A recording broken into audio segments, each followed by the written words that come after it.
අයිබෝන් අපි අද ආරම්භ කරන්නේ අටවසර දෙවෙනි පාඩම සත්ව වර්ගීකරණය කියන පාඩම තමයි ආරම්භ කරන්නේ. එතකොට අපි ඉස්සෙල්ලාම බලමු සත්තු කියන කතාවට කලින් ජීවීන් වර්ගීකරණය කියන්නේ මොකක්ද කියලා. ජීවීන් වර්ගීකරණය. හරි. උදේ වර්ග කරන්නේ මොකටද අපි? යමක් වර්ග කරන්නේ එකක් තමයි වර්ග කරන්නේ අඳුර ගන්න ලේසි වෙන්නේ. හඳුනා ගැනීමේ පහසුවට. දෙවෙනි කාරණාව තමයි වර්ග කරන්නේ අධ්‍යයනය කිරීමේ පහසුවට. අපිට ඉගෙන ගන්න, හදාරන්න දෙන පහසුවට තමයි අපි වර්ග කරන්නේ. එන එකක් තමයි අධ්‍යයනය කිරීමේ පහසුවට, අනිත් එක තමයි හඳුනා ගැනීමේ පහසුවට. මෙන්න මේ කාරණා දෙකට තමයි අපි ජීවීන්ව වර්ග කරන්නේ. ඒ නිසා මම මෙහෙම පටන් ගන්නවා මේ සැබවින්ම අධ්‍යයනය කිරීමේ පහසුවට. සැබවින්ම අධ්‍යයනය කිරීමේ පහසුවටත් ඒ වගේම හඳුනා ගැනීමේ පහසුවට. මෙන්න මේ වැඩ දෙකට තමයි අපි ජීවීන් වර්ග කරන්නේ. සැබවින්ම අධ්‍යයනය කිරීමේ පහසුවටත් හඳුනා ගැනීමේ පහසුවට. එතකොට අපි මේ ජීවීන්ව වර්ග කරන්නේ එයාලගේ තියෙන පොදු ලක්ෂණ අරගෙන. එයාලගේ තියෙන මොන ලක්ෂණ අරගෙනද? පොදු ලක්ෂණ අරගෙන. දැන් ඔයාලා දන්නවා මත්ස්‍යෝ කියලා කොට්ටාසයක් ඉන්නවනේ. මත්ස්‍යෝ කියන කට්ටියගේ පොදු ලක්ෂණ තියෙනවා. උදාහරණයක් පීනන්න වරල් තියෙනවා. හැමේ කොර පොදු තියෙනවා. නේද? ඊට පස්සේ ජලක්ලෝම වගේ ශ්වසනය කරනවා, හුස්ම ගැනීම සිද්ධ කරනවා. ඒවට අපි කියනවා පොදු ලක්ෂණ කියලා. සැබවින්ම අධ්‍යයනය කිරීමේ පහසුවටත් හඳුනා ගැනීමේ පහසුවටත් ජීවීන් ඔවුන්ගේ පොදු ලක්ෂණ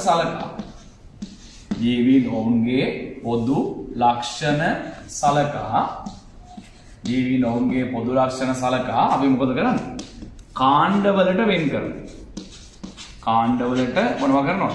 වෙන් කරනවා. කාණ්ඩවලට වෙන් කිරීම. අන්න ඒකට අපි කියනවා මොකක් කියලාද?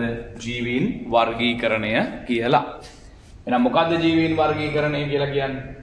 සැබවින්ම අධ්‍යයනය කිරීමේ පහසුවටත් හඳුනා ගැනීමේ පහසුවටත් ජීවීන් ඔවුන්ගේ පොදු ලක්ෂණ සලකා කාණ්ඩවලට වෙන් කිරීම. සැබවින්ම අධ්‍යයනය කිරීමේ පහසුවටත් හඳුනා ගැනීමේ පහසුවටත් ජීවීන් ඔවුන්ගේ පොදු ලක්ෂණ සලකා කාණ්ඩවලට වෙන් කිරීමට අපි කියනවා ජීවීන් වර්ගීකරණය කියලා.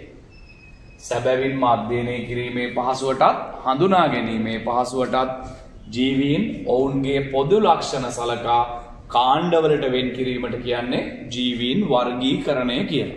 එහෙනම් කියන්න බලන්න මයත් එක්ක ජීවීන් වර්ගීකරණය කියන්නේ මොකක්ද කියලා. හැමෝම කියන්න බලන්න. සැබවින්ම අධ්‍යයනය කිරීමේ පහසුවටත් හඳුනා ගැනීමේ පහසුවටත් ජීවීන් ඔවුන්ගේ පොදු ලක්ෂණ සලකා මොනවලට වෙන් කිරීමද? කාණ්ඩවලට වෙන් කිරීම අපි හඳුන්වන්නේ ජීවීන් වර්ගීකරණය කියලා. තව එක පාරක් කියන්න බලන්න. සැබවින්ම අධ්‍යයනය කිරීමේ පහසුවටත් හඳුනා ගැනීමේ පහසුවටත් ජීවීන් ඔවුන්ගේ පොදු ලක්ෂණ සලකා කාණ්ඩවලට වෙන් කිරීම ජීවීන් වර්ගීකරණය. දැන් අපේ පාඩමේ නම සත්ව වර්ගීකරණය. එතකොට ඉතින් මෙතෙන්ට ඕන ජීවීන් වෙනුවට සතුන් කියලා දාන්න. සැබවින්ම අධ්‍යයනය කිරීමේ පහසුවටත් හඳුනා ගැනීමේ පහසුවටත් සතුන් ඔවුන්ගේ පොදු ලක්ෂණ සලකා කාණ්ඩවලට වෙන් කිරීම සත්ව වර්ගීකරණය. පැහැදිලිද? මම මේ හැඳින්වීම දෙන්නම් ඔයාලට. මොකද මේක ගොඩක් වටින හැඳින්වීමක් ඉන්නවා. අරක සත්තුන්ට විතරනේ. දැන් ඔයාගෙන් ඇහුවොත් ජීවීන් වර්ගීකරණය කිරීමේ වැදගත්කම මොනවද කියලා ඇහුවොත් මොනවද දෙන උත්තර? ජීවීන් වර්ගීකරණයේ පළවෙනි වැදගත්කම තමයි ජීවීන් පිළිබඳ අධ්‍යයනය කිරීම පහසු වෙනවා. ඒ වගේම ජීවීන් හඳුනා ගැනීම පහසු වෙනවා. ඒ වගේම තමයි පුතේ මේ ජීවීන් අතර පවතින විවිධ සම්බන්ධතා. අපි ඒවට කියන්නේ පරිණාමික බන්ධුතා. අපි ඒවට කියන මොනවද? පරිණාමික බන්ධුතා. ඒ කියන්නේ සම්බන්ධතා. ජීවීන් අතර තියෙන සම්බන්ධතා හෙළි වෙනවා මේ වර්ගීකරණය නිසා. ජීවීන් අතර තියෙන මොනවද? සම්බන්ධතා හෙළි වෙනවා මෙන්න මේ වර්ගීකරණ නිසා. ජීවීන් අතර තියෙන සම්බන්ධතා අපි ඒවට කියනවා පරිණාමික බන්ධුතා කියලා. කියන ඈත අතීතයේ ඉඳන් ජීවීන් වෙනස් වෙවි අද දක්වා එනකොට එක ජීවීන් වර්ගවල තියෙන විවිධ සම්බන්ධතා ඒවා හෙළි වෙනවා. දැන් ඔයා හිතන්න කබරයා කියලා කියන උරගයෙක්නේ. කබරේගේ අතක ඇඟිලි පහක් තියෙනවා. ඔයාගෙත් අතක ඇඟිලි පහක් තියෙනවනේ. ඔයා කබරේද? නෑනේ. ඒ කියන්නේ ඈත අතීතයේදී මොකක් හරි අපි අතර සම්බන්ධතාවයක් තිබිලා තියෙනවනේ. නේද? දැන් කබරයා ශෝෂණය කරන්නේ පෙනහළු වලින්. ඔයා ශෝෂණය කරන්නේ පෙනහළු වලින්. ඒතකොට දැන් ආයෙත් මට අහන්න වෙන්නේ ඔයා කබරේද්ද කියලා නෑනේ. ඒ කියන්නේ කබරයෝ සහ අපි අතර ඈත අතීතයේදී මොකක් හරි සම්බන්ධයක් තිබිලා තියෙනවා. තේරුණා නේද? හරි. එහෙනම් දැන් කියන්න බලන්න මොකද්ද ජීවීන් වර්ගීකරණය කියන්නේ කියලා? සැබවින්ම අධ්‍යයනය කිරීමේ පහසුවටත් හඳුනා ගැනීමේ පහසුවටත් ජීවීන් ඔවුන්ගේ පොදු ලක්ෂණ සලකා කාණ්ඩවලට වෙන් කිරීම. අමගෙත් එකපාරක් කියන්න. සැබවින්ම අධ්‍යයනය කිරීමේ පහසුවටත් හඳුනා ගැනීමේ පහසුවටත් ජීවීන් ඔවුන්ගේ පොදු ලක්ෂණ සලකා කාණ්ඩවලට වෙන් කිරීම ජීවීන් වර්ගීකරණය. එතකොට පුතේ ජීවීන් වර්ගීකරණයේ වාසි මොනවද කියලා ඇහුවොත් ජීවීන් පිළිබඳ අධ්‍යයනය කිරීම පහසු වෙනවා. ජීවීන් හඳුනා ගැනීම පහසු වෙනවා. ජීවීන් අතර තියෙන පරිණාමික බන්ධුතා පැහැදිලි වෙනවා. ඒ වගේම අධ්‍යයනය පහසු වෙනකොට හඳුනා ගැනීම පහසු වෙනකොට අපේ කාලය ඉතුරු වෙනවා. ඉතින් මෙන්න මේ වගේ වාසි ගොඩක් අපිට ඉදිරිපත් කරන්න පුළුවන්. හරි. ටියුට් එක තාම ඔයාලට ලැබෙන්නේ නැතුව ඇති. ඒ නිසා අපි පොතේ මේ සටහන ලියනවා. ටියුට් එක ලැබුණාම ඔයාලට පුළුවන් මේ සටහන නැවත වතාවක් ලියා ගන්න. එතකොට පළවෙනි පාඩමේ තව අගහරිය ප්‍රශ්න ටිකක් තියෙනවා. ඒ ප්‍රශ්න ටිකත් අපි මේ ඉදිරි දවස් ටිකේදී සාකච්ඡා කරනවා. හරි. එහෙනම් අපි ලියමුද? ජීවීන් වර්ගීකරණය කියලා ලියන්නකො මාතෘකාව. ජීවීන් වර්ගීකරණය. ජීවීන් වර්ගීකරණය. ජීවීන් වර්ගීකරණය. ජීවීන් වර්ගීකරණය. ලියන්න මේම සැබවින්ම අධ්‍යයනය කිරීමේ පහසුවටත් සැබවින්ම අධ්‍යයනය කිරීමේ පහසුවටත් සැබවින්ම අධ්‍යයනය කිරීමේ පහසුවටත් සැබවින්ම අධ්‍යයනය කිරීමේ පහසුවටත් සැබවින්ම අධ්‍යයනය කිරීමේ පහසුවටත් හඳුනා ගැනීමේ පහසුවටත් සැබවින්ම අධ්‍යයනය කිරීමේ පහසුවටත් හඳුනා ගැනීමේ පහසුවටත් සැබවින්ම අධ්‍යයනය කිරීමේ පහසුවටත් හඳුනා ගැනීමේ පහසුවටත් සැබවින්ම අධ්‍යයනය කිරීමේ පහසුවටත් හඳුනා ගැනීමේ පහසුවටත් සැබවින්ම අධ්‍යයනය කිරීමේ පහසුවටත් හඳුනා ගැනීමේ පහසුවටත් ජීවීන් ඔවුන්ගේ පොදු ලක්ෂණ සලකා ජීවීන් ඔවුන්ගේ පොදු ලක්ෂණ සලකා ජීවීන් ඔවුන්ගේ පොදු ලක්ෂණ සලකා ජීවීන් ඔවුන්ගේ පොදු ලක්ෂණ සලකා කාණ්ඩවලට වෙන් කිරීම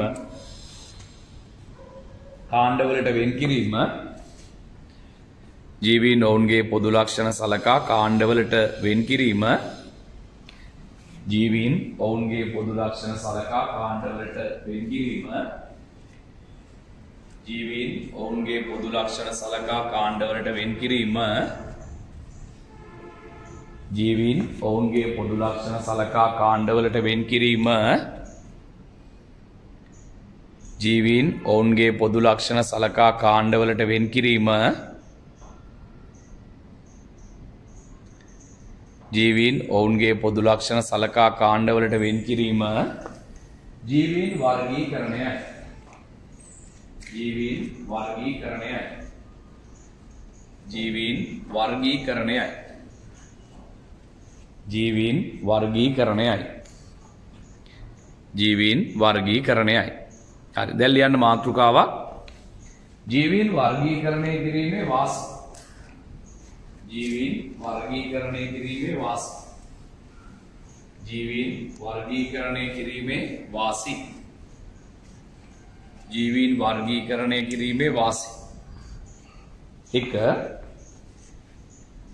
ජීවීන් පිළිබඳ අධ්‍යයනය කිරීම පහසු වීම. ජීවීන් පිළිබඳ අධ්‍යයනය කිරීම පහසු වීම. ජීවීන් පිළිබඳ අධ්‍යයනය කිරීම පහසු වීම. ජීවීන් පිළිබඳ අධ්‍යයනය කිරීම පහසු වීම.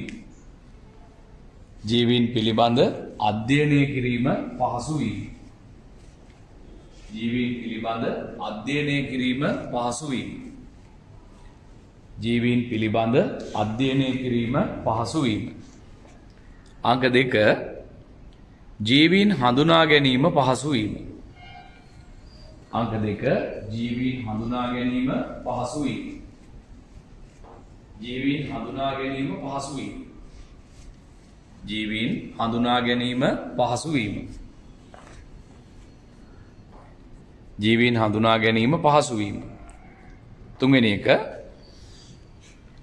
ජීවීන් හඳුනා ගැනීම පහසු වීම. තුන්වෙනි එක ජීවීන් අතර ඇති ජීවීන් අතර ඇති ජීවීන් අතර ඇති පරිණාමික බන්ධුතා ජීවීන් අතර ඇති පරිණාමික බන්ධුතා ජීවීන් අතර ඇති පරිණාමික බන්ධුතා පැහැදිලි වීම. ජීවීන් අතර ඇති පරිණාමික බන්ධුතා පැහැදිලි වීම. ජීවීන් අතර ඇති පරිණාමික බන්ධුතා පැහැදිලි වීම. ජීවීන් අතර ඇති පරිණාමික බන්ධුතා පැහැදිලි වීම.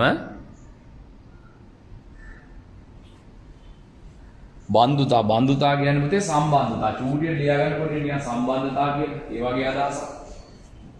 ජීවීන් අතර ඇති පරිණාමික බන්ධුතා පැහැදිලි වීම. අංක 4 කාලය ඉතිරි වීම. අංක 4 කාලය ඉතිරි වීම. අංක 4 කාලය ඉතිරි වීම. කාලය ඉතිරි වීම. කාලය ඉතිරි වීම. හරි. අපි බලමු ඊළඟ කතාව. දැන් පුතේ අපි මෙතනින් එහාට කතා කරන්නේ දැන් සතුන් පිළිබඳ. දැන් සත්ත්ව වර්ගීකරණය කියන්නේ මොකක්ද කියලා ඇහුවොත් අතන ජීවීන් වෙනුවට සතුන් කියලා දාන්න. සතුන් වර්ගීකරණය කිරීමේ වාසි මොනවද කියලා ඇහුවොත් ඔය වාසිම ලියන්න. හරි. පුතේ ලෝකයේ ඉන්න සත්තු අපි ප්‍රධාන කාණ්ඩ දෙකකට බෙදා ගන්නවා. ලෝකයේ ඉන්න සත්තු. පළවෙනි සත්තු වර්ගයට කියන්නේ අපි පෘෂ්ඨවංශීන් කියලා. පෘෂ්ඨවංශීන් කියලා කියන්නේ. දෙවෙනි සත්තු වර්ගයට කියන්නේ අපි අපෘෂ්ඨවංශීන් කියලා. පෘෂ්ඨවංශීන් සහ අපෘෂ්ඨවංශීන්. එහෙනම් ලෝකයේ ඉන්න සතුන් ප්‍රධාන කාණ්ඩ දෙකකට බෙදෙනවා පෘෂ්ඨවංශීන් සහ අපෘෂ්ඨවංශීන් කියලා. මේ කට්ටිය අපි බෙදන්නේ පුතේ මේ කොඳු ඇට පෙලක් තිබ්බොත් මොන ඇට පෙලක්ද? කොඳු ඇට පෙලක්. කොඳු ඇට පෙලක් තිබ්බොත් අපි යාළුවෝ කියන්නේ පෘෂ්ඨවංශීන් කියලා. කොඳු ඇට පෙලක් නැත්තම් කියනවා අපෘෂ්ඨවංශීන් කියලා. දැන් මේ කොඳු ඇට පෙලට කියන තව නමක් තමයි පුතේ විද්‍යාවේදී කෂේරුව. කෂේරුව කියලා කියනවා. සමහරු මේකට පෘෂ්ඨ රජ්ජුව කියලා කියනවා. පෘෂ්ඨ රජ්ජුව කියලා කියනවා. හරි. ඔයා මේ නම් දෙක මතක තියාගන්න. කොඳු ඇට පෙලක්. එහෙම නැත්තම් කෂේරුවක් තියෙන සත්තුන්ට කියන්නේ පෘෂ්ඨවංශීන් කියලා. කොඳු ඇට පෙලක් නැත්තම් කෂේරුවක් තියෙන සත්තුන්ට කියනවා පෘෂ්ඨවංශීන් කියලා. ඒතර කොඳු ඇට පෙලක් නැත්තම් කෂේරුවක් නැති කට්ටියට කියනවා අපෘෂ්ඨවංශීන් කියලා. මොන වංශීන්ද? අපෘෂ්ඨවංශීන් කියලා කියනවා. එහෙනම් කොඳු ඇට පෙලක් එහෙම නැත්තම් කෂේරුවක් තියෙන සත්තුන්ට කියන්නේ පෘෂ්ඨවංශීන් කියලා. කොඳු ඇට පෙලක් එහෙම නැත්තම් කෂේරුවක් නැති සත්තුන්ට කියන්නේ මොන වංශීන්ද? අපෘෂ්ඨවංශීන් කියලා කියන්නේ.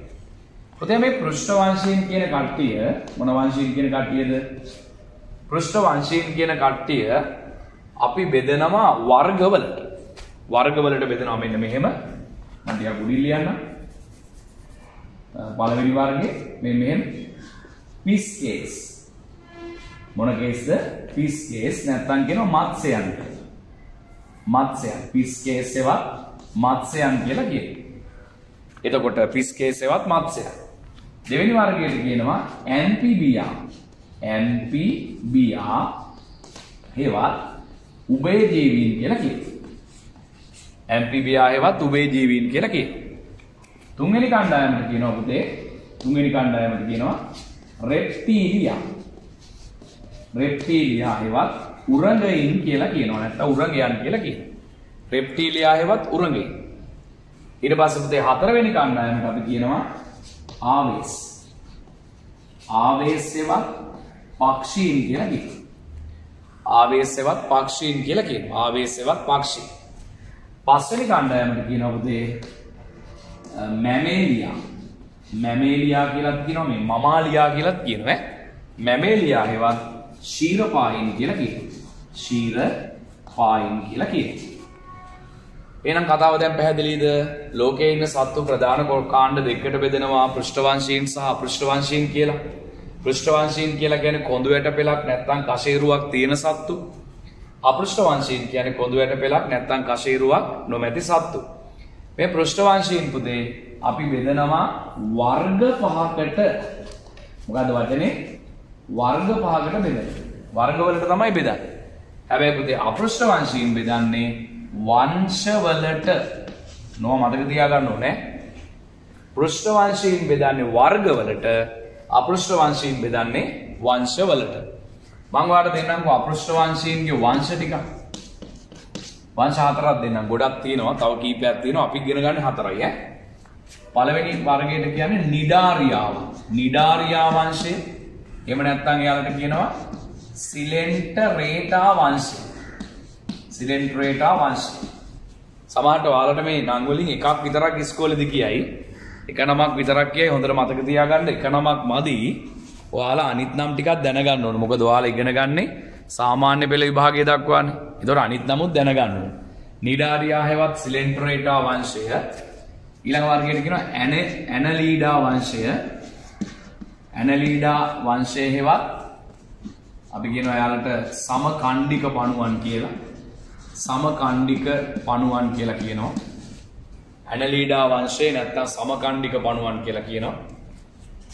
තුන්වෙනි කණ්ඩායමට අපි කියනවා මොලුස්කා වංශය. මොලුස්කා වංශය නැත්නම් කියනවා මෘද්වංශීන් කියලා. මෘද්වංශීන් කියලා කියනවා. මොලුස්කා වංශය නැත්නම් මෘද්වංශීන් කියලා කියනවා. හතරවෙනි වර්ගයට කියනවා ආත්‍රපෝඩා වංශය. ආත්‍රපෝඩා වංශය එහෙම නැත්නම් සන්ධිපාදිකයි. ඔන්න ඔය විදිහට තමයි අපි අපෘෂ්ඨවංශීන් වංශවලට බෙදන්නේ. මොකද්ද වංශ ටික?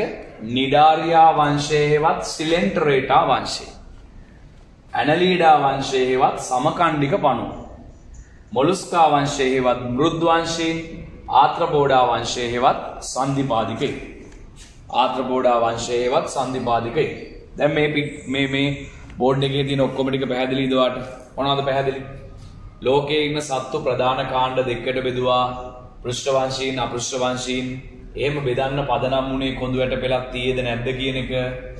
කොඳු වැට පෙලක් තියෙන සත්තුන්ට කශේරුවක් තියෙන සත්තුන්ට කියනවා පෘෂ්ඨවංශීන් කියලා. කොඳු වැට පෙලක් නැත්නම් කශේරුවක් නැති සත්තුන්ට කියනවා අපෘෂ්ඨවංශීන් කියලා. පෘෂ්ඨවංශීන් බෙදන්නේ වර්ගවලට.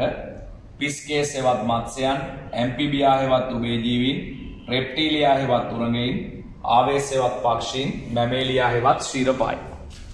ඊළඟ පුතේ අපෘෂ්ඨවංශීන් බෙදන්නේ වංශවලට. නිඩාරියා වංශය හේවත් සිලෙන්ටරේටා වංශය, ඇනලීඩා වංශය හේවත් සමකණ්ඩික පණුවන්, මොලුස්කා වංශය හේවත් මෘද්වංශීන්, ආත්‍රපෝඩා වංශය හේවත් සන්ධිපාදිකයි. හරිනේ? දැන් ඉතින් අපිට සිද්ධ වෙනවා පුතේ මේ හැම වංශයක් ගැනම ඉගෙන ගන්න, හැම වර්ගයක්ම ගැන ඉගෙන ගන්න. අන්න එතකොට තමයි මේ පාඩම අවසන් වෙන්නේ. හරි. ලියන්න වෙනවා මෙහෙම. සතුන් කියලා මාතෘකාවක් ලියන්න. සතුන් කියලා මාතෘකාවක් ලියන්න. මාතෘකාව සතුන්. ලියන්න මෙහෙම තරුවක් දාලා. ලෝකේ වාසය කරන සියලුම සතුන්, ලෝකේ වාසය කරන සියලුම සතුන්, ලෝකේ වාසය කරන සියලුම සතුන් ප්‍රධාන කාණ්ඩ දෙකකට, ලෝකේ වාසය කරන සියලුම සතුන් ප්‍රධාන කාණ්ඩ දෙකකට බෙදනු ලබයි.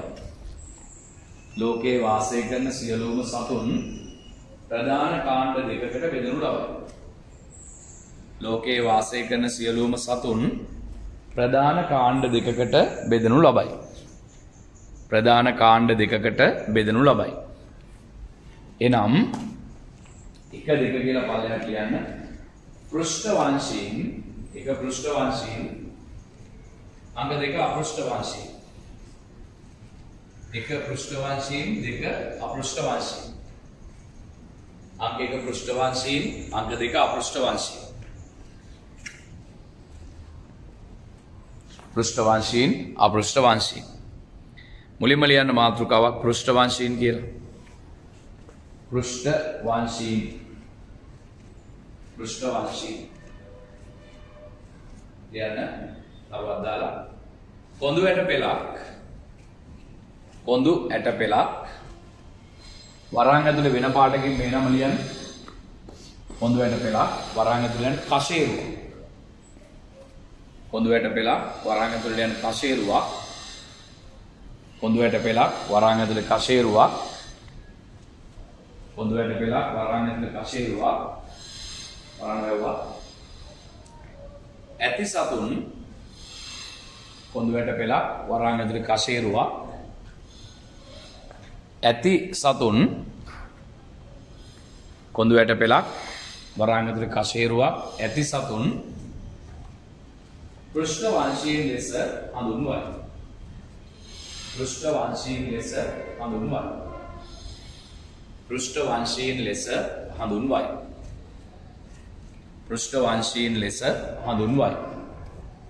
තරු ලකුණක් දාලා ලියන්න මෙහෙම. පෘෂ්ඨවංශීන් ප්‍රධාන වර්ග පහකට බෙදනු ලබයි. පෘෂ්ඨවංශීන් ප්‍රධාන වර්ග පහකට බෙදනු ලබයි. පෘෂ්ඨවංශීන් ප්‍රධාන වර්ග පහකට බෙදනු ලබයි. පෘෂ්ඨවංශීන් ප්‍රධාන වර්ග පහකට බෙදනු ලබයි. පෘෂ්ඨවංශීන් ප්‍රධාන වර්ග පහකට බෙදනු ලබයි.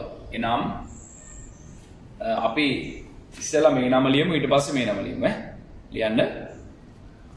මත්ස්‍යයන් නැත්නම් අර එහෙම ලියන්න. එහෙම කියනකොට තමයි ඒක කියවෙන්නේ. එහෙම ලියන්න.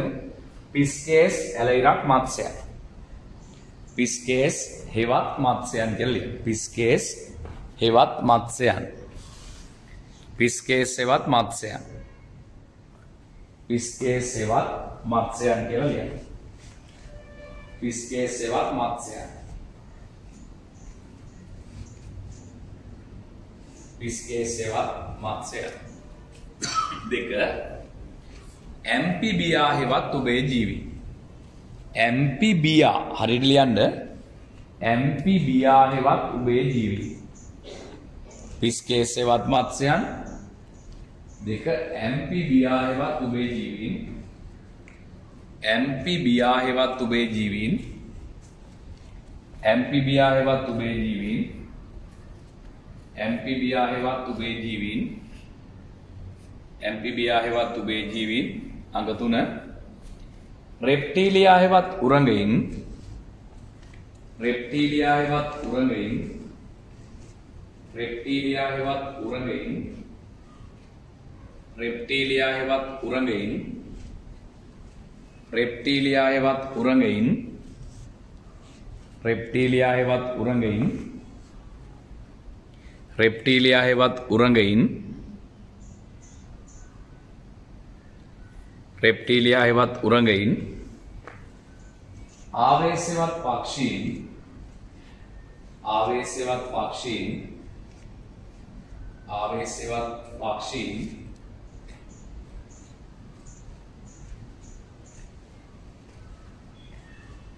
ආවේශවත් පක්ෂීන්. ඊළඟ මැමේලියා. ඔක මමාලියා කියලාත් කියනවා. මැමේලියා කියලාත් කියනවා. මැමේලියා හෙවත් ශීරපායි. මැමේලියා හෙවත් ශීරපායි. මැමේලියා හෙවත් ශීරපායි. මැමේලියා හෙවත් ශීරපායි. හරිනේ. ඔන්න පෘෂ්ඨවංශය. එතෙදි අපිට වෙනමම ආපහු සාකච්ඡා කරන්න වෙනවා මේ වර්ග පහ ගැන වෙනම ඉගෙන ගන්න වෙනම. වෙනම මේ වර්ග පහ ගැන අපි කතා කරමු. ඊට පස්සේ ලියන්න මාතෘකාවක් අපෘෂ්ඨවංශී. අපෘෂ්ඨවංශී. අපෘෂ්ඨවංශී ඒ අර්ථය ලියන්න. කොඳු ඇට පෙලක්. කොඳු ඇට පෙලක්.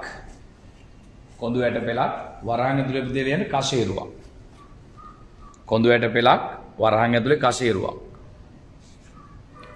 කොඳුයට පෙලක් වරහන් ඇතුලේ කෂේරුවා. කොඳුයට පෙලක් වරහන් ඇතුලේ කෂේරුවා. වරහන් නැති සතුන් කොඳුයට පෙලක් වරහන් ඇතුලේ කෂේරුවා. නැති සතුන් කොඳුයට පෙලක් වරහන් ඇතුලේ කෂේරුවා. නැති සතුන් අපෘෂ්ඨ වංශීන් ලෙස හඳුන්වයි. අපෘෂ්ඨ වංශීන් ලෙස හඳුන්වයි. අපෘෂ්ඨ වංශීන් ලෙස හඳුන්වයි.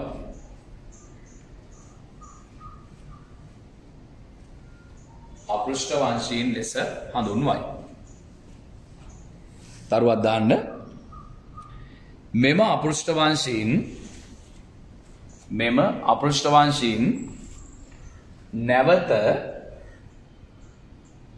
මෙම අපෘෂ්ඨ වංශීන් නැවත වංශවලට බෙදනු ලබයි. මෙම අපෘෂ්ඨ වංශීන් නැවත වංශවලට බෙදනු ලබයි. මෙම අපෘෂ්ඨ වංශීන් නැවත වංශවලට බෙදනු ලබයි. මෙම අපෘෂ්ඨ වංශීන් නැවත වංශවලට බෙදනු ලබයි. ලියන්න උදාහරණ 1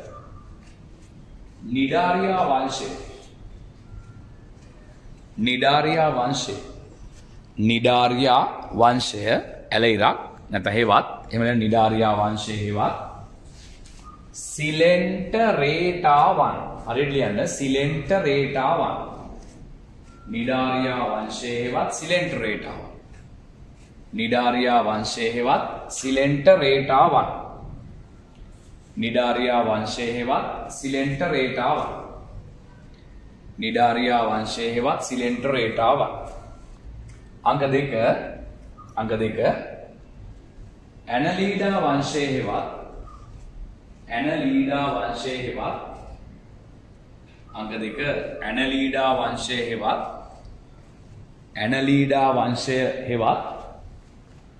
ඇනලීඩා වංශය හේවත් සමකණ්ඩික පණුව.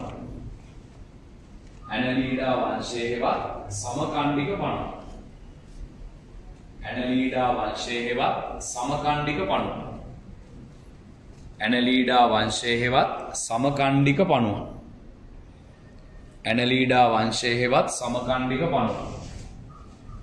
ඇනලීඩා වංශය හේවත් සමකණ්ඩික පණුව. ඇනලීඩා වංශය හේවත් සමකණ්ඩික පණුව. අංක 3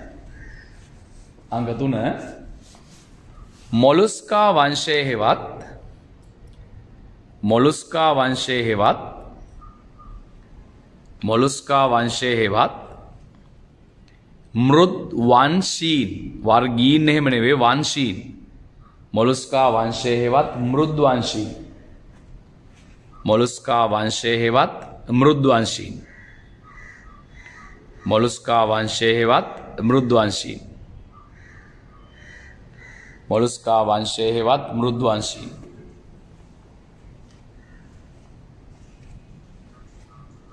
ඊළඟ එක ආත්‍රපෝඩා වංශය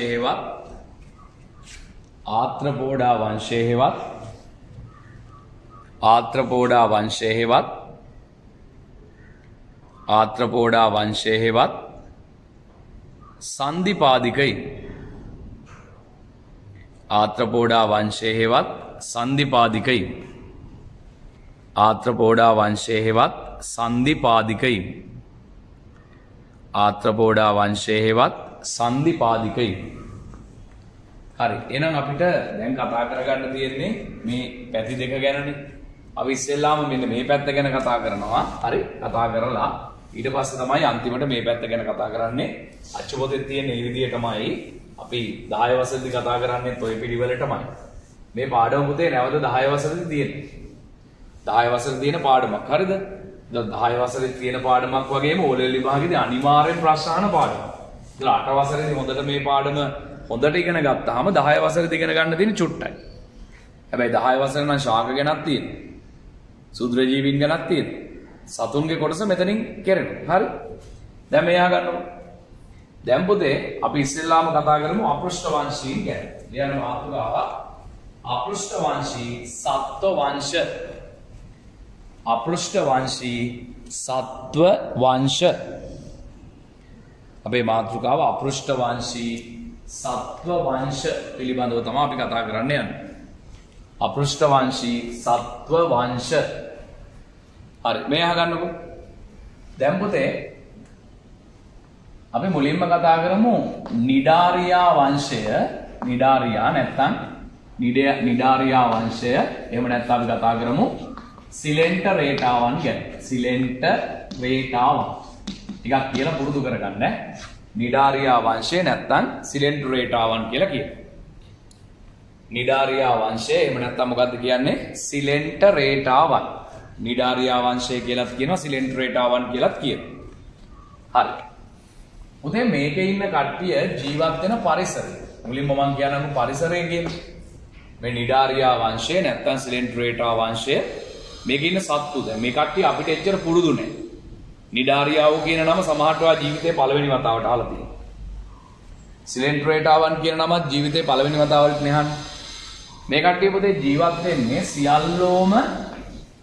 සියල්ලෝම පුතේ ජලජ වාසී වෙනවා. සියල්ලෝම මොන වාසී වෙනවද? ජලජ වාසී වෙනවා. ඒ වගේම තමයි වැඩි පිරිසක් පුතේ වැඩි පිරිසක් කරදිය වාසී වෙනවා. සුළු පිරිසක් විතරක් මිරිදිය වාසී වෙනවා. ඉතින් අපිට බොහොම කලාතුරකින් තමයි සිලින්ඩර් රේටාවෙක් දකින්න හම්බෙන්නේ මිරිදිය පරිසරය. සියල්ලෝම ජලජ වාසී වෙනවා. වැඩි පිරිසක් කරදිය වාසී වෙන අතර සුළු පිරිසක් පුතේ මිරිදිය වාසී වෙනවා. සියල්ලෝම ජලජ වාසී වෙනවා. වැඩි පිරිසක් කරදිය වාසී වෙනවා. සුළු පිරිසක් මිරිදිය වාසී වෙනවා. එතන මෙයාලට උදාහරණ තමයි පුතේ මේ ඔන්න එක්කෙනෙක් මම අඳින්න. මෙයා පුතේ වතුරේ මොකේකට හරි ඇලිලා තමයි ජීවත් වෙන්නේ. මේ වගේ කෙනෙක්. මෙයාගේ මේ වටේට නිකන් අර රැවුල තියනවා වගේ කෙඳි ගොඩක් තියෙනවා. මේ වගේ කෙනෙක්. මෙයාට අපි කියනවා මේ මුහුදු මල කියලා. මුහුදු මල කියලා. දැන් සමහර කට්ටිය හිතන්නේ මේ මුහුදු මල කියන්නේ ගහක් කියලා නෑ. ඊට පස්සේ තව එක්කෙනෙක් ඉන්නවා මේ මෙන්න මේ වගේ. එයාත් මොකේකට හරි ඇලිලා වගේ සම්බන්ධ වෙලා ඉන්නේ. හරි. මෙන්න මේ වගේ කෙනෙක් ඉන්නවා. මෙයාගේ තියෙන අපේ දිග කෙඳි කීපයක්. මෙයාට කියන්නේ හයිඩ්‍රා කියලා. හරි? හයිඩ්‍රා කියලා කියන්නේ. හයිඩ්‍රා කියලා කියන්නේ. ඒ වගේ එක කට්ටිය ඉන්නවා. දැන් තව කට්ටිය ඉන්නවා අපි ගත්තොත් මේ වගේ කෙනෙක් ඉන්නවා. නිකන් දිග ඇරපු කුඩයක් වගේ මෙයාගේ ශරීරය. හරි? දිග ඇරපු කුඩයක් වගේ. මෙන්න මේ වගේ ෂේප් එකක් ගන්න. දැන් මේ කෙනෙක් ඉන්නවා ඔරීලියා කියලා. ඔරීලියා, ඔබීලියා ඒ වගේ එක නම් වලින් හඳුන්වන කට්ටිය ඉන්නවා. හරි? එහෙනම් පරිසරය තමයි මොකක්ද පුතේ? සියල්ලෝම ජලජ වාසී වෙනවා. වැඩි පිරිසක් කරදිය වාසී වෙන අතර සුළු පිරිසක් මිරිදිය වාසී වෙනවා. සියල්ලෝම ජලජ වාසී වෙනවා. වැඩි පිරිසක් කරදිය වාසී වෙනවා. හැබැයි සුළු පිරිසක් මිරිදිය වාසී වෙනවා. තේරුණා නේද? සියල්ලෝම ජලජ වාසී වෙනවා. වැඩි පිරිසක් කරදිය වාසී වෙනවා. සුළු පිරිසක් මිරිදිය වාසී වෙනවා. මෙයාට අපි මොකක් කියලාද කියන්නේ? මුහුදු මල කියලා කියන්නේ. මෙයාට කියන්නේ මුහුදු මල කියලා. මෙයාට කියන්නේ හයිඩ්‍රා කියලා. මෙයාට කියන්නේ ඔරීලියා. තව ඉන්න ඔබීලියා. ඒ වගේ එක නම් වලින් හඳුන්වන කට්ටිය ඉන්නේ. මේ කට්ටිය අපිට වැඩිපුරම දකින්න හම්බෙන්නේ සාගරේ. ඉතින් අපිට එච්චර සාගරේ පුරුදු නැති නිසා නේද? දැන් සාගරේ කිට්ටුවේ ඉන්න කට්ටිය නම් මුහුද කිට්ටුවේ ඉන්න කට්ටිය නම් මේ වගේ කට්ටිය දැකලා තියෙනවා. අනිත් කට්ටිය දැකලා තියෙන්නේ පින්තූර වලින්. සමහරලාට කොරල් පර බලන්නේ මේ කඩුවෙම ගියපු වෙලාවක මේ වගේ කට්ටිය දකින්න පුළුවන්. හැබැයි ඒත් සමහර කට්ටිය හිතන්නේ මේ කට්ටිය මේ සත්තු වර්ගයක් නෙවෙයි ශාකයක් වෙන්නේ නැති කියලා තමයි හිතන්නේ. පැහැදිලි නේද? හරි. එහෙනම් දැන් මම කතා දෙකක් කියලා දීලා තියෙනවා. මොකද්ද? පරිසරය ගැන කියලා දීලා තියෙන්නේ. ඒ වගේම මේ කට්ටියට උදාහරණ කියලා දීලා තියෙනවා. අපි චුට්ට ලියාගෙන යන්න. ඒතකොට ලේසි. දැන් අංක 1 පරිසරය. ලියව නේද? නිඩාරියා වංශය නැත්නම් සිලෙන්ටර් රේටාවන් කියලා ලියවද මාතෘකාව? නිඩාරියා වංශය ඒවත් සිලෙන්ටර් රේටාවන්. නිඩාරියා වංශය ඒවත් සිලෙන්ටර් රේටාවන්. නිඩාරියා වංශය ඒවත් සිලෙන්ටර් රේටාවන්. යන අංක 1 පරිසරය. අංක 1 පරිසරය. අංක 1 පරිසරය.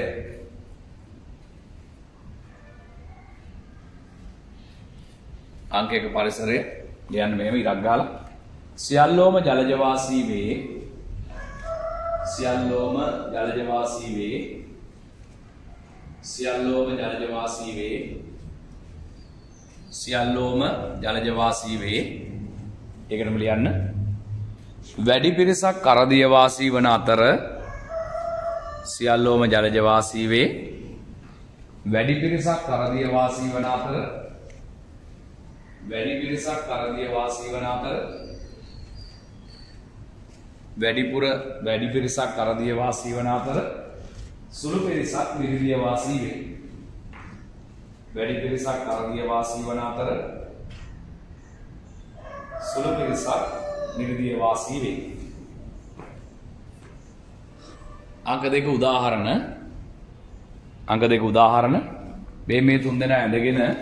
මේ තුන් දෙනා ඇඳගෙන ඉස්සරහින් නම් ටික ලියා ගන්නකො.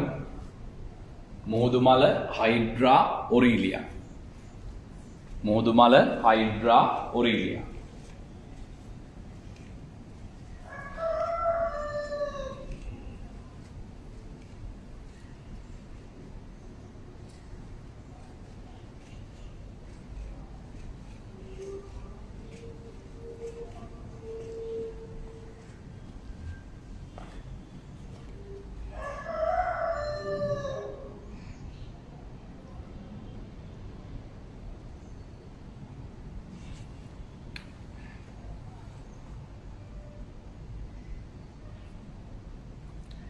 මුහුදුමල හයිඩ්‍රා ඔරීලියා. මුහුදුමල හයිඩ්‍රා ඔරීලියා.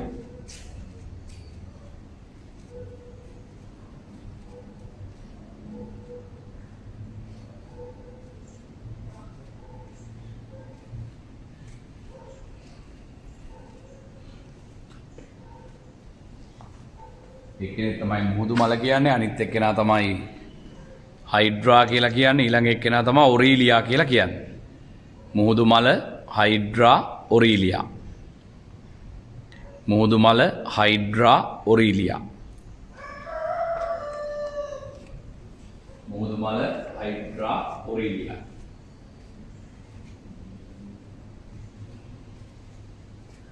එක්කෙනෙක් මුහුදුමල, අනිත් එක්කෙනා හයිඩ්‍රා, අනිත් එක්කෙනා ඔරීලියා. මුහුදුමල හයිඩ්‍රා ඔරීලියා.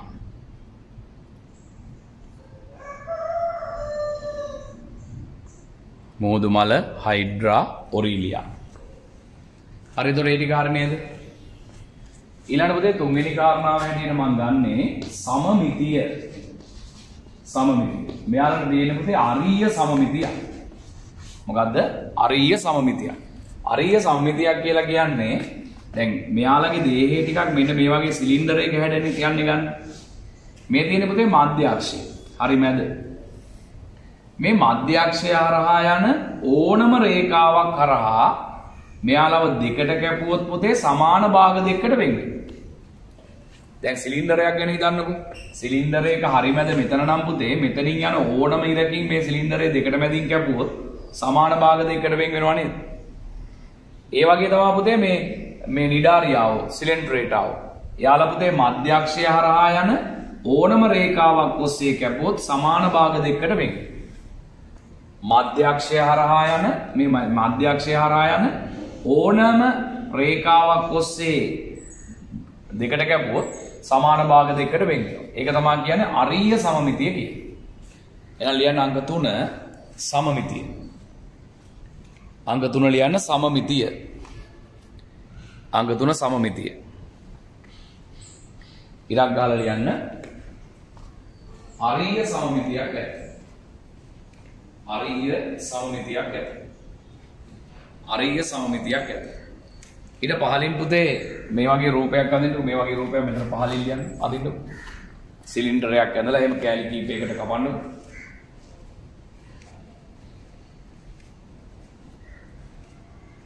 සිලින්ඩරයක් ඇඳලා එහෙම කෑලි කීපයකට කපන්න ඕන. මේ හරි මැද 1 2 3යි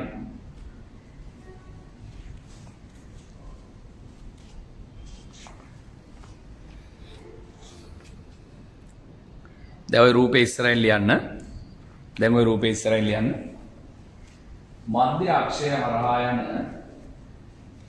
මධ්‍ය අක්ෂය හරහා යන මධ්‍ය අක්ෂය හරහා යන මධ්‍ය අක්ෂය හරහා යන ඕනෑම රේඛාවක් ඔස්සේ මධ්‍ය අක්ෂය හරහා යන ඕනෑම රේඛාවක් ඔස්සේ මධ්‍ය අක්ෂය හරහා යන ඕනෑම රේඛාවක් ඔස්සේ කැපීමෙන්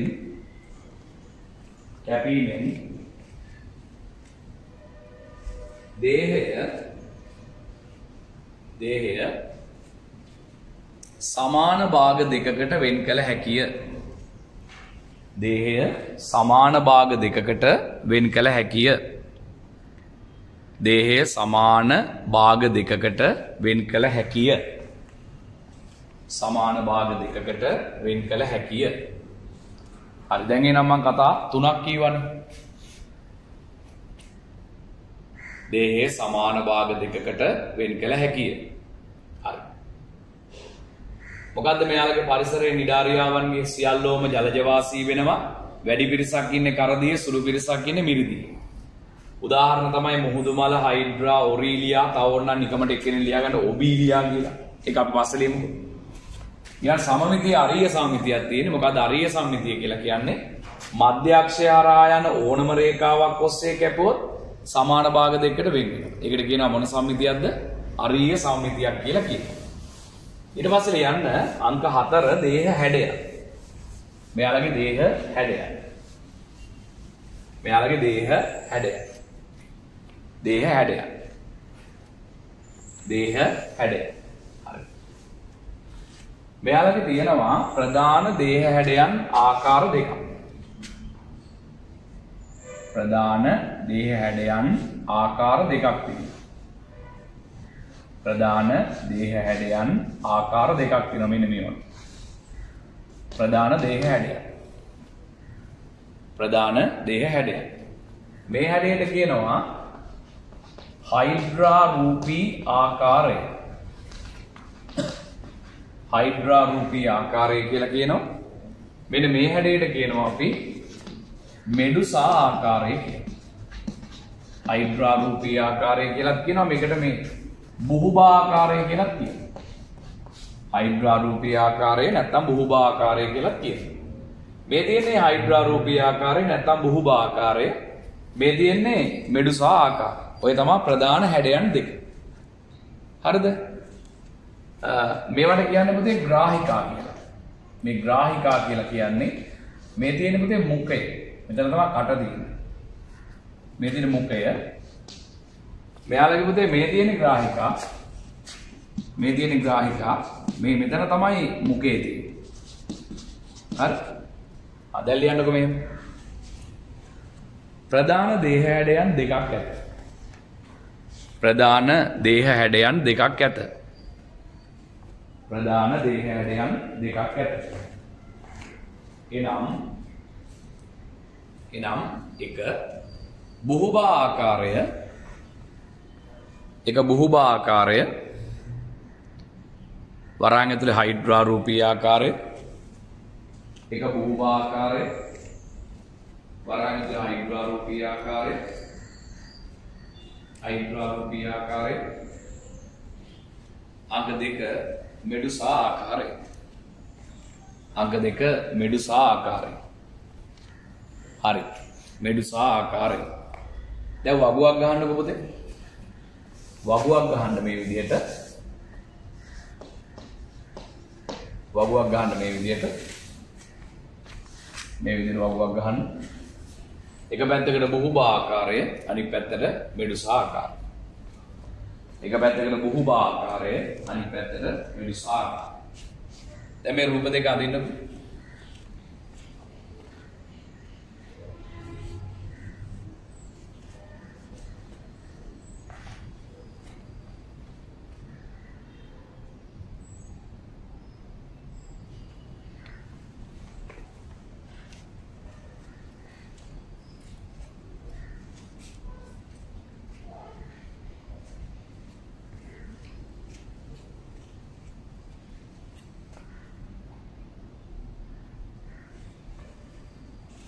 මේ කට්ටිය මොකේකට හරි ඇලිලා තියෙන වතුර තියෙන ලී කොටයකට ගලකට මොකේකට. ඒකට අපි කියමු උපස්තරය. උපස්තරය කියලා කියමු මොකේකට. උපස්තරයක් කියලා කියනවා.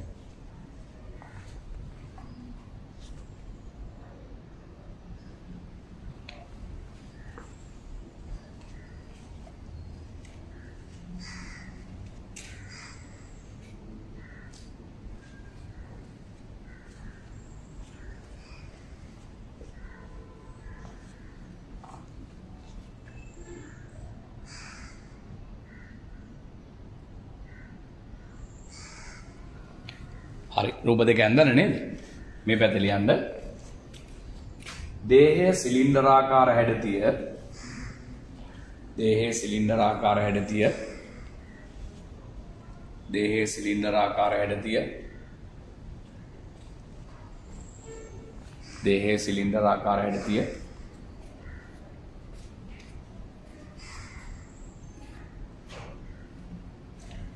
මේ පැත්තේ ලියන්න. දේහයේ දිගාරින ලද කුඩේක හැඩගනි දේහයේ දිගාරින ලද කුඩේක හැඩගනි දේහයේ දිගාරින ලද කුඩේක හැඩගනි දේහයේ දිගාරින ලද කුඩේක හැඩගනි මේ පැත්තේ මෙයාලගේ දේහයේ සිලින්ඩර් ආකාර හැඩති මෙයාලගේ දේහයේ දිගාරින ලද කුඩේක හැඩගනි දිගාරින ලද කුඩේක හැඩගනි මේ කට්ටිය මොකේකට හරි ඇලිලා තමයි ජීවත් වෙන්නේ. සතෙක්ගේ කට්ටකට හරි කමක් නැහැ. ඇලිලා තමයි ජීවත් වෙන්නේ. එක්ක වතුරේ තියෙන ගලකට සතෙක්ගේ කට්ටකට මොකේකට හරි ඇලිලා තියෙනවා. ලියන්න. උපස්තරයට සවිවි වාසය කරයි. පළවෙනි පැත්තේ ලියන්න. උපස්තරයකට සවිවි වාසය කරයි. උපස්තරයකට සවිවි වාසය කරයි. උපස්තරයකට සවිවි වාසය කරයි. උපස්තරයකට සවිවි වාසය කරයි. උපස්තරයකට සවිවි වාසය කරයි. උපස්තරයකට සවිවි වාසය කරයි.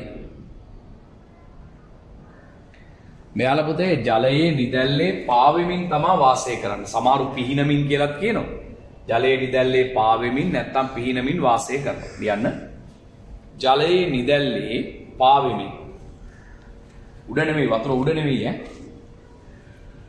ජලයේ නිදැල්ලේ පාවෙමින් වරාන් ඇතුළේ පිහිනමින් ජලයේ නිදැල්ලේ පාවෙමින් වරාන් ඇතුළේ පිහිනමින් ජලයේ නිදැල්ලේ පාවෙමින් වරාන් ඇතුළේ පිහිනමින් වාසය කරයි.